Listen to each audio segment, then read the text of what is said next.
ബംഗ്ലാദേശിനും ചൈനയ്ക്കും ഇന്ത്യയുടെ മുന്നറിയിപ്പെത്തി.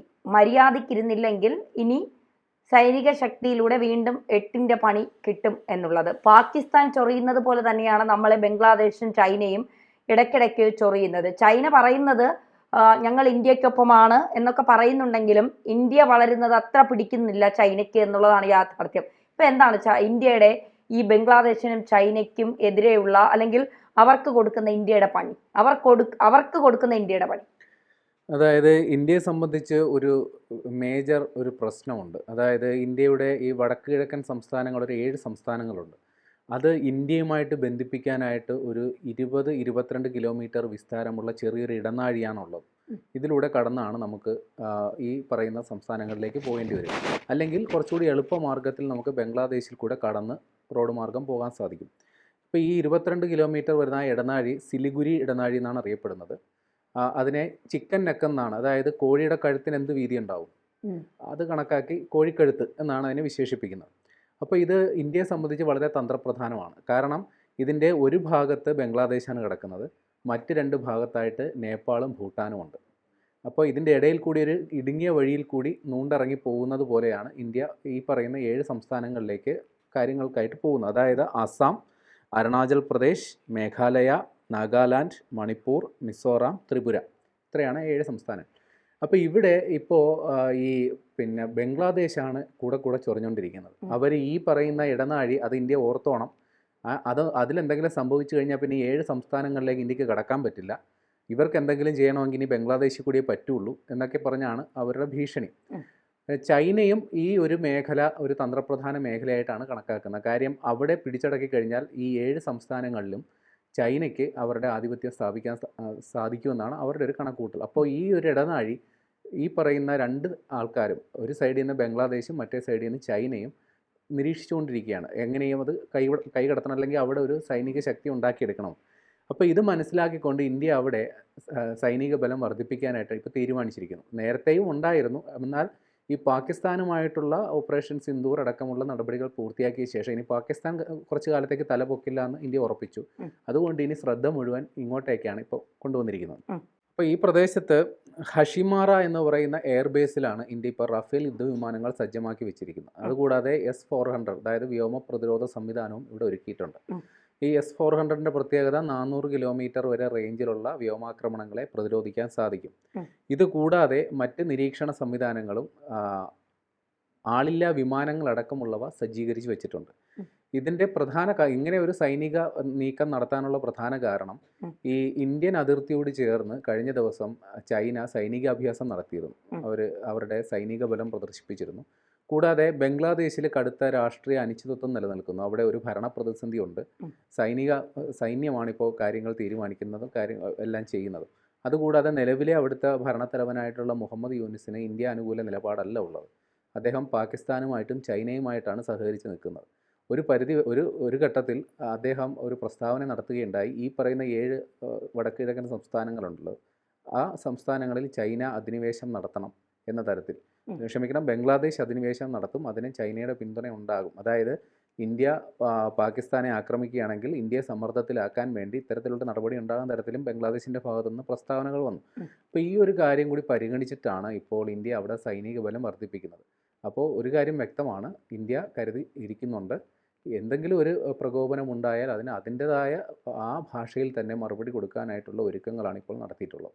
പ്രത്യേകിച്ച് ഈ ചൈനയെ സംബന്ധിച്ചിടത്തോളം പാകിസ്ഥാനെ ഒരു തരത്തിൽ സഹായിച്ചത് ഈ ചൈനയാണ്. തുർക്കിക്ക് ശേഷം പ്രത്യക്ഷത്തിലല്ലെങ്കിൽ പോലും പാകിസ്ഥാനെ നമ്മളുമായി ഇന്ത്യയുമായി സംഘർഷമുണ്ടായ സമയത്ത് പരോക്ഷമായി സഹായിച്ചത് ചൈനയാണ്. ചൈന മിസൈലുകൾ നൽകിക്കൊണ്ട് ഇന്ത്യക്കെതിരെ യുദ്ധം ചെയ്യാൻ പാകിസ്ഥാന് ആയുധങ്ങൾ നൽകി എന്നുള്ളതൊരു യാഥാർത്ഥ്യമാണ്. പക്ഷേ ചൈന പിന്നീട് അതിൽ നിന്ന് മാറി പാകിസ്ഥാൻ തോറ്റ് തുന്നം പാടി ഇന്ത്യയുടെ മുന്നിൽ പിടിച്ചു നിൽക്കാൻ കഴിയാതെ വന്നപ്പോൾ ചൈന ഒരു നിലപാട് സ്വീകരിച്ചു.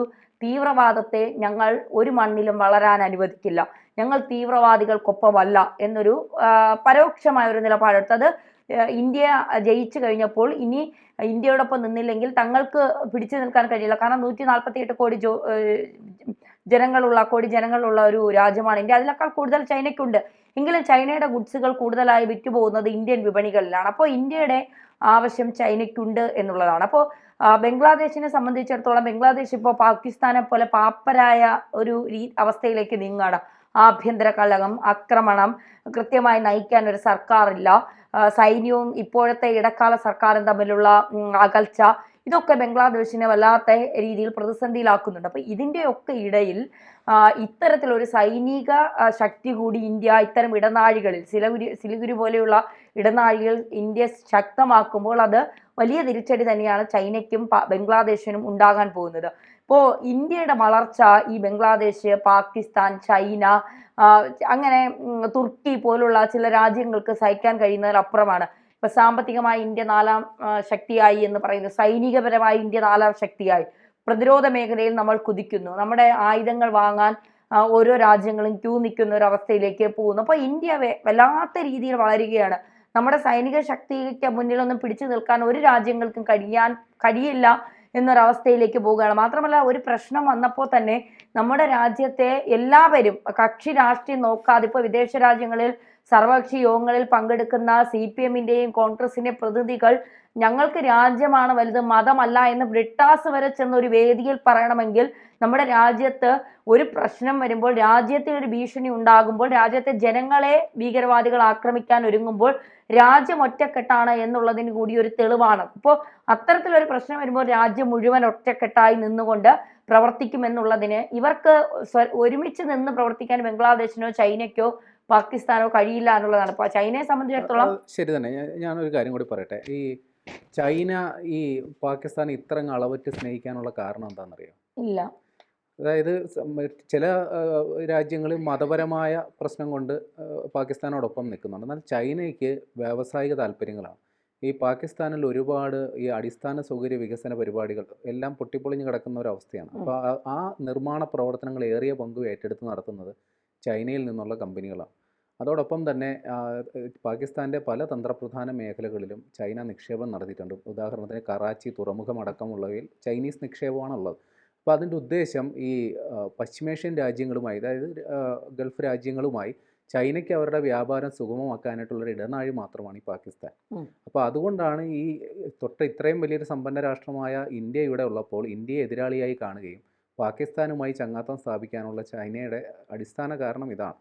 ഇതുകൂടാതെ നേരത്തെ പറഞ്ഞല്ലോ, എന്തുകൊണ്ട് ഓപ്പറേഷൻ സിന്ദൂർ നടന്നപ്പോൾ എന്തുകൊണ്ട് ചൈന ഇന്ത്യക്കൊപ്പം നിന്നു, അല്ലെങ്കിൽ ആ ഒരു പാകിസ്ഥാൻ അനുകൂല നിലപാടെടുത്തില്ല എന്നുള്ളത്. സാധാരണഗതിയിൽ പാകിസ്ഥാൻ ഇന്ത്യ സംഘർഷം ഉണ്ടാകുമ്പോൾ ഈ വടക്ക് കിഴക്കൻ മേഖലയിൽ ചൈനയും അവരുടേതായ എന്തെങ്കിലുമൊക്കെ സൈനിക നീക്കം നടത്തി ഇന്ത്യയെ സമ്മർദ്ദത്തിലാക്കുന്നതാണ് പതിവ് രീതി. എന്നാൽ ഇത്തവണ അത് ഉണ്ടായില്ല. അതിന് കാരണം അമേരിക്കയുമായി വലിയ രീതിയിലുള്ളൊരു വ്യാപാര യുദ്ധം നടക്കുന്നു. അവിടെ വ്യാപാര രംഗം ആകെ താറുമാറായി നിൽക്കുന്നു. അപ്പോൾ ഇന്ത്യയാണ് തൊട്ടടുത്തുള്ള ഏറ്റവും വലിയൊരു ചൈനീസ് വിപണി. അപ്പോൾ ഇന്ത്യയെ കൂടി പിണക്കുകയാണെങ്കിൽ വലിയ രീതിയിലുള്ളൊരു തിരിച്ചടി. നിലവിൽ തന്നെ അവിടെ സാമ്പത്തിക പ്രതിസന്ധിയുണ്ട്. അവർ വലിയ തൊഴിൽ സമരങ്ങൾ നടക്കുന്നു. വ്യവസായശാലകളെല്ലാം പകുതി അടഞ്ഞ ഒരവസ്ഥയിലുണ്ട്.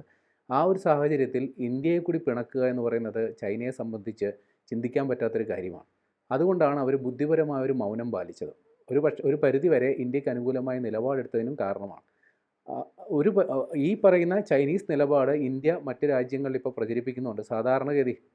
സാധാരണഗതിയിൽ ചൈന പാകിസ്ഥാൻ അനുകൂല നിലപാടാണ് എടുക്കാറുള്ളത്. എന്നാൽ ഈ ഓപ്പറേഷൻ സിന്ദൂറിൻ്റെ പശ്ചാത്തലത്തിൽ ഇന്ത്യ ഭീകരവാദത്തിനെതിരെ ഒരു നടപടി എടുത്തപ്പോൾ ചൈന മൗനം പാലിച്ചു, അല്ലെങ്കിൽ ചൈന പാകിസ്ഥാനെ അനുകൂലിച്ചില്ല എന്നുള്ള കാര്യം ലോകവേദികളിൽ ഇന്ത്യ പ്രചരിപ്പിക്കുന്നുണ്ട്. അത് ഈ പാകിസ്ഥാൻ്റെ നിലവിലുള്ള ഭീകരതയെ പ്രോത്സാഹിപ്പിക്കുന്ന ആ നടപടികളിൽ ഇന്ത്യക്ക് കൃത്യമായ ഒരു പ്രചരണ ആയുധവുമായിട്ടുണ്ട്. അതെ, തീർച്ചയായും.